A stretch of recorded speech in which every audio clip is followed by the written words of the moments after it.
Hey guys, this is kind of a quick one, but I wanted to show you because it was fun. I had some paint left over from a prior project. I grabbed a really big, beautiful canvas and I put some red, white, and blue stripes all the way down this canvas. The white you're not going to see too well, but it's there.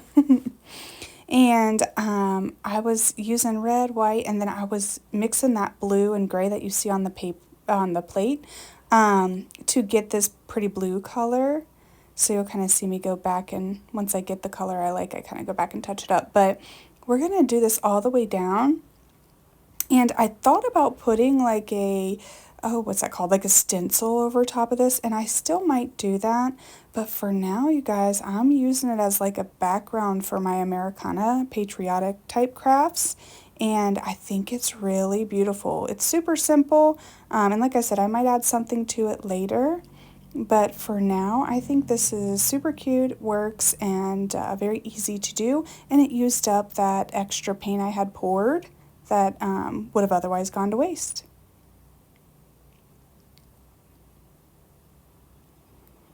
But I'll show you guys some videos and photos here at the end so you can kind of see it staged with one of my Americana projects. I might have put my finger in it right there, so I had to go back over that part. And then I just made sure there was no clumps and bumps, and I tried to make sure I got a couple good layers on there so you could really see our colors well. I hope y'all enjoy this. I know it's short and quick and kind of simple, but I hope y'all enjoy it, and we'll see you guys next time. Thanks so much for watching. Bye.